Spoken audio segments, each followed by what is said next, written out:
everybody, it's Chad with Nobody Else's Auto again. We are still in Minden, Nebraska at Pioneer Village. We just brought you a video a while back on the very first segment of the really early cars. Well, we skipped about 10 or 15 cars and we're moving on to the next segment. Like I said, there is no possible way to bring you everything that is in this collection. It is so amazing and it is so epic. There is no way to experience it other than physically coming here and checking it out. There's 350 cars here. There's no way I could do enough videos to actually cover what is here and what you can experience. And it's not just the cars, it's the airplanes, it's the carriages, the buggies, everything to coffee grinders, to appliances, to the kitchen displays through the years, the musical instruments, anything and anything everything you can imagine, farm implements, tractors, it's here in chronological order. So you've got to check this place out. Obviously, we're here to see cars. We're going to bring you some more cars. Like I said, we skipped over a bunch of this row because there's just no way to do them all.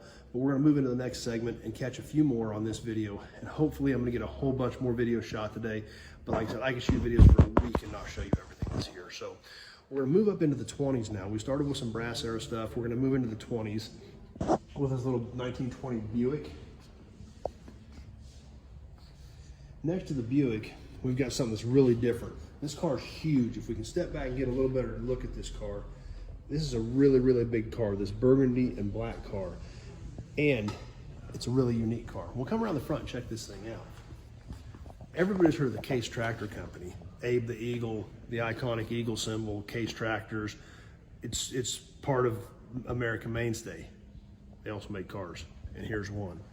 A Case car. It's got the Case Eagle on the front, but it's definitely not a tractor. They made these cars for several years, but they never made a ton of them, and there's way, way less of them left today. So this is the type of stuff you see here that you don't ever see. Next to the Case car, we've got a Stevens 6. Kind of got the badge covered, they got a little sign up here in the front, but a Stevens 6 is something that I've never seen or heard of. Saxon,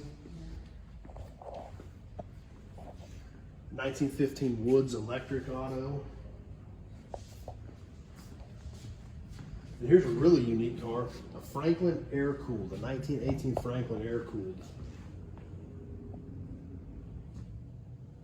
And if you look at this Franklin, you can tell this car's kind of rough around the edges, things like that.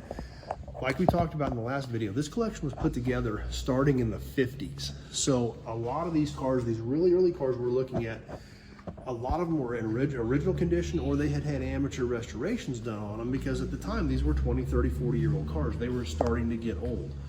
As we get into some of the stuff from the 30s, 40s, and 50s, a lot of the cars in this collection are completely original, just the way they were purchased and put in this museum. So awesome stuff. We're going to get into some more 20 stuff, some of the big cars here, and this is one of the most amazing parts of this collection. There's amazing parts everywhere, car stuff, but this next row we're going to look at right here is phenomenal.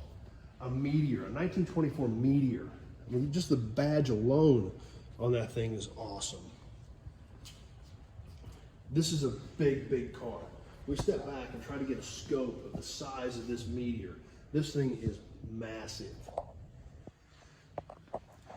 If we take a look at that copy of the advertisement here, 1924, this Meteor cost $3,150 in 1924.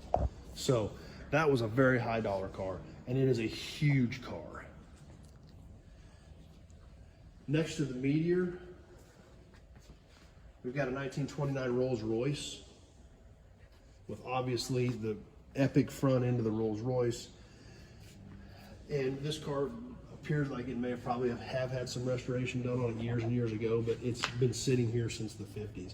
Even the spare tire was an old worn tire that held air at the time, so they used it for the spare, which is what you did.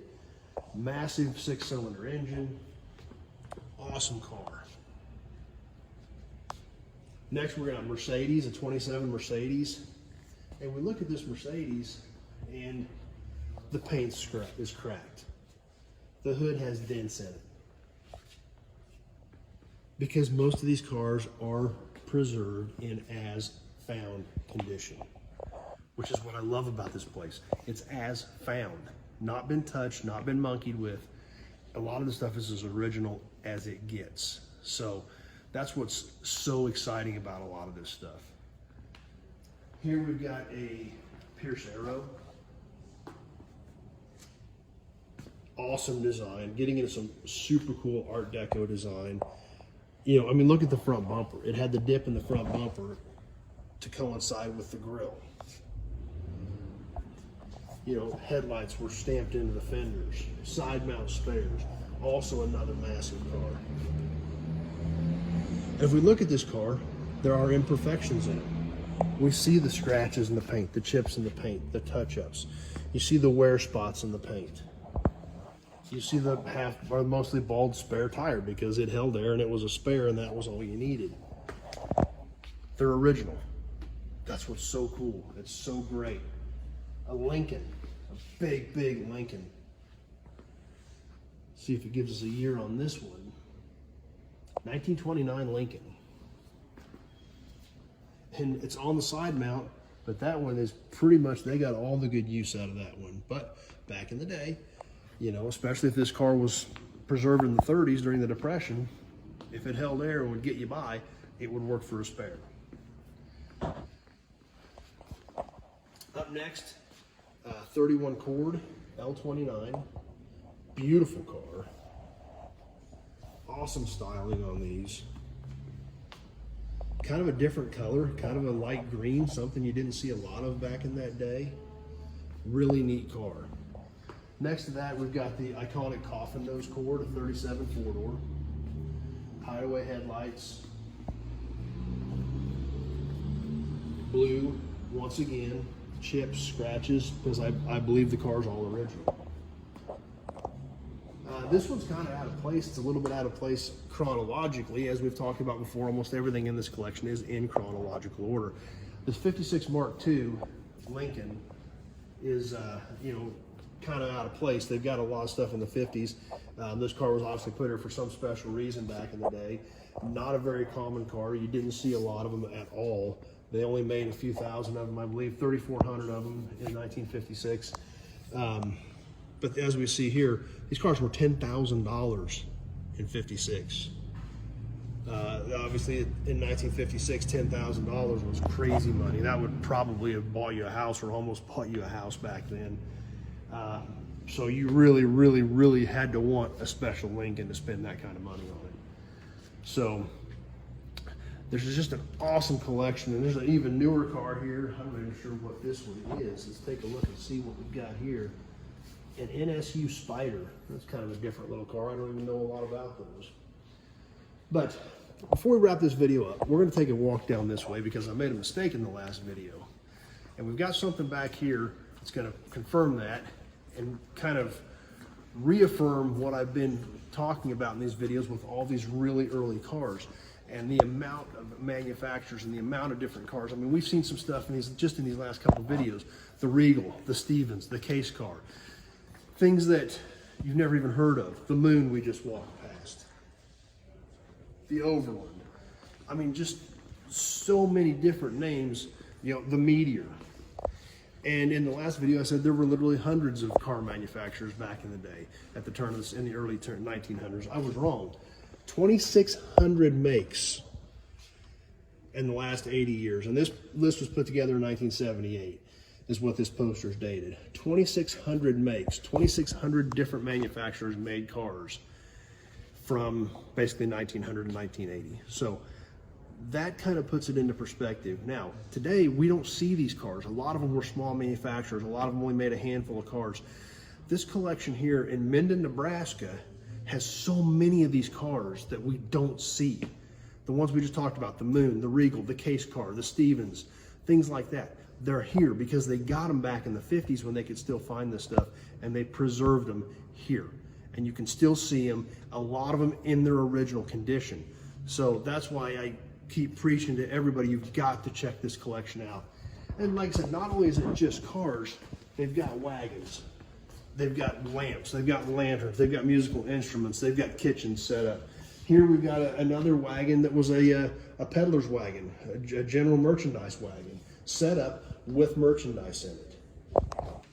couple more car things they've got in this building. Great collection of the small little hubcaps from back in the teens and 20s. A great badge collection. Obviously, if you've been hanging out with me on here, you know I like badges. We got a kind of a badge addiction. So, you know, my daughter and I look at this case and figure out which ones we don't have that they do. So we got to try to find some more to add to our collection. So we're learning as we go. That's what I love about this place. Even the years and years that I've spent in the old car business, basically my whole life, I come here and I see different stuff every time. And I've been here, I don't know how many times. I've been coming here since I was a little kid. My parents brought me here. I bring my daughter here. We come here because it is so awesome and you learn something new every single time. So it's just that good of a collection. You can come and come back again and again and again, and you're still learning because there are so many different cars here. And if we take a quick look down this way, you know, here's wagons, more wagons. You know, rural route mail carrier, standard oil products. There was your old oil wagon, horse drawn.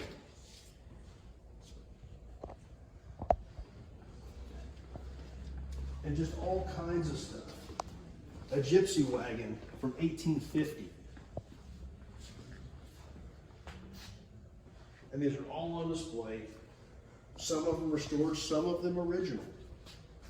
You know, we've got beer cans and pop bottles over here. Razors. Even the most mundane, typical household thing is here in chronological order so you can see and understand and study the development of them. So obviously we're here for cars. We're gonna bring you more cars. We're gonna wrap this video up and move on to another building. Coming back around, we're on the back side of the Continental where we can see the really unique design of the back of this 56 Continental. So we're going to wrap this one up. As always, thanks for watching. If you're on Facebook, please like the page, tell your friends about it, share it with your friends. If you're on YouTube, please subscribe to my channel. Check out the other videos I've got on cool car stuff. We're going to try to shoot a bunch more video today here at Minden, in Minden, Nebraska at the Harold Wart Pioneer Village. I'm going to try to get enough to keep bringing you guys some of these videos for the next several weeks. I hope you enjoy them. I love this place. The cars here are second to none. Not on condition because they're not high point restored cars, but on originality, most of this stuff cannot be beat, period, anywhere. So, gonna keep working on some more of this stuff. Like I said, I could shoot videos in here for a week and I'm still not gonna bring you everything, but we're gonna get you as much as we can so you get a pretty good idea what's here because you've gotta come check it out for yourself. So as always, thanks for watching. Thanks for taking a few minutes out of your evening to hang out with me. We're gonna go look for some more cool cars to take video of and show you some more cool stuff. Thanks for watching, everybody.